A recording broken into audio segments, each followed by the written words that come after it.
I এদিকে I I এদিকে আমি সত্যি বলছি সত্যি করে বল তুই আমার টাকা কোথায় রাখিস কোথায় রাখিস টাকা আমি আপনার কোনো টাকা চুরি করিনি এই জায়গা আবার কি হচ্ছে বল আমার টাকা কোথায় রাখিস হুজুর আমি কোনো টাকা চুরি করিনি হুজুর বিশ্বাস করেন আমি আবার মিছে কথা কইছিস তুই টাকা বের কর আগে টাকা কোথায় রাখিস বের কর চুরি করিনি হুজুর হুজুর সত্যি কথা আমি আপনার টাকা চুরি করিনি আপনার ছোট ছেলে আপনার টাকা চুরি করেছে হ্যাঁ নিজে চুরি করে আমাকে ফাঁসিয়ে দিচ্ছে এই তুই টাকা চুরি করে আমাকে দোষ দিচ্ছিস কেন আব্বু বিশ্বাস করেন আমি আপনার টাকা চুরি করিনি চুরি করেছে ও কি রে তুই আমার ছেলের নামে চোর অপবাদ দিছিস কি জন্য হাট ঠিক আছে আমার ঘরে দোষ দেয় না আপনি আমাকে বিনা দোষে মেরেছেন আমি এক্ষুনি আমার কাকুকে ডেকে নিয়ে আসতেছি যা তুই যার পারিস ডেকে নিয়ে আই এই তোমরা সবাই পড়তে বসো আমি মাদ্রাসার রানিং সেক্রেটারি আর আমার ভাইদের গায়ে হাত দিয়েছে ও কোন হুজুর ওরা ফিসে ফেলে দেব এই হুজুর চল এই তোর দুপুরের পড়া হয়নি কেন না পড়ে শয়তানি করো না যা তোর দুপুরি খাওয়া বন্ধ যা এই তুই আই দাঁড়া হুজুরের আজকে ফল্লা করব এই হুজুর তুই আমার ভাইদের গায়ে হাত দিছিস কে হ্যাঁ এইটা কিরকম ব্যবহার হলো আমি এই জায়গার শিক্ষক আপনি আমার সাথে তুই তুকারি করছেন কেন তুই কিটা তা আমি পরে চিন্তা করছি আগে কো আমার ভাইদের গায়ে হাত দিছিস কে আপনার ভাতিজা টাকা চুরি করেছে তাই আমি মেরেছি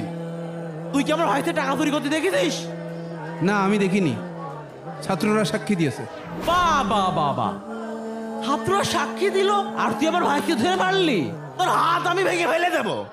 ভাইজান কি হয়েছে আপনি হাফেজ সাহেবের গায়ে হাত তুলতে যাচ্ছেন কেন আপনার হাফেজ সাহেব আমার ভাইকে চোর অপবাদ দিয়েছে এবং মেরেছে পর্যন্ত ও হয়তো ভুলে যাচ্ছে আমি মাদ্রাসার রানিং সেক্রেটারি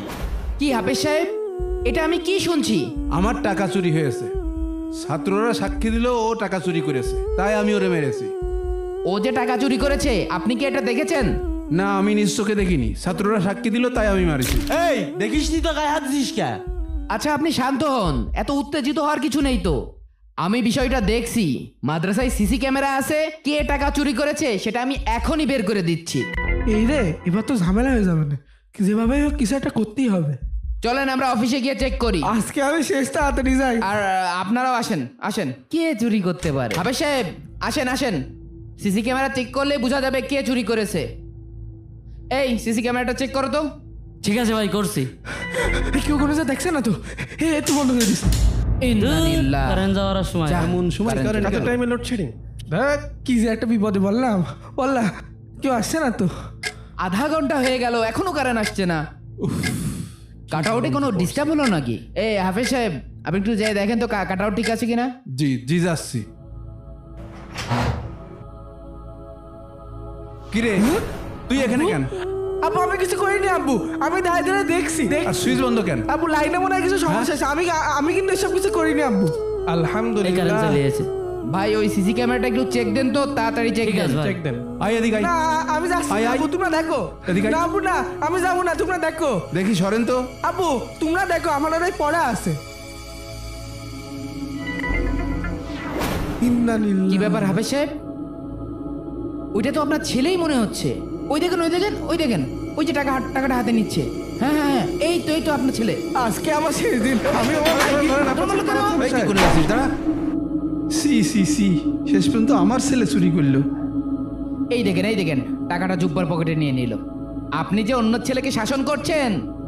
এখন তো আপনার নিজের ছেলে চুরি করেছে চলেন অভিভাবককে জানাতে হবে আসেন দেখলেন তো হুজুর কিটা টাকা চুরি করেছে আমার ভাইদের খামোখা চোর অপবাদ দিল মারলো কইলো না নাকি ভাই আপনি চুপ করেন রাগ করা তো সম্পূর্ণ হারাম আল্লাহ রাসূল সাল্লাল্লাহু আলাইহি সাল্লাম বলছে তোমরা রাগ করো না এইভাবে উনি 3 বার বলছেন আর হাফেজ সাহেব আপনি যাচাই বাছাই ছাড়া একজন ছাত্রের গায়ে হাত তুলেছেন এটা মোটেও ঠিক করেননি হুজুর ওর ছেলেরা এই মুহূর্তে বরখাস্ত করেন ভাই আপনি যার উপর রাগ দেখাচ্ছেন ভুলে যাবেন না সে কিন্তু আপনার ভাতিজার শিক্ষক আপনি যেমন আপনার ভাতিজার পিছনে পরিশ্রম করছেন আর আপনার ভাতিজাকে মানুষ করার জন্য সেও কিন্তু দিনরাত পরিশ্রম করছে হুজুর রাগের মাথায় আমি আপনাদের সাথে অনেক খারাপ ব্যবহার করে ফেলেছি আপনারা দুজনেই আমাকে ক্ষমা করে দিয়েন ভাই আর একটা কথা শোনেন, আমার জীবনে আমি অনেক ছাত্রকে দেখেছি নষ্ট হয়ে যেতে শুধুমাত্র শিক্ষকের সাথে খারাপ ব্যবহার করার কারণে। একজন শিক্ষকের দোয়ায় একটা ছাত্র যেমন অনেক বড় হতে পারে, তেমনি ভাবে শিক্ষকের বদদোয়ায় একটা ছাত্রর জীবন ধ্বংস হয়ে যেতে পারে। পূর্বের অভিভাবকরা তাদের সন্তান আমাদের কাছে দিয়ে বলতো, হুজুর আমার সন্তানকে আপনার কাছে দিয়ে গেলাম, তাকে মানুষের মতো মানুষ করার দায়িত্ব আপনার। হায় আফসোস, এখনকার অভিভাবকরা ছাত্রকে একটু ধমক দিলে শিক্ষককে মারতে চলে আসে, হুজুরকে মারতে চলে আসে। একটু খোঁজ নিয়ে দেখবেন ওই সমস্ত ছাত্ররা কখনো মানুষ হতে পারবে না। বর্তমান সময়ে পড়াশোনা শিখে মানুষের মতন মানুষ হচ্ছে না, কেন জানেন? কারণ শিক্ষকের লাঠির শাসন উঠে গেছে। এই জন্য মনে রাখবেন, শিক্ষকের লাঠির বাড়িও ছাত্রের জন্য একটা দোয়া। আসলে আমারও ভুল হয়েছে, আমি সত্যটা সঠিকভাবে না জেনে আগেই ওর গায়ে হাত দিয়ে ফেলেছি।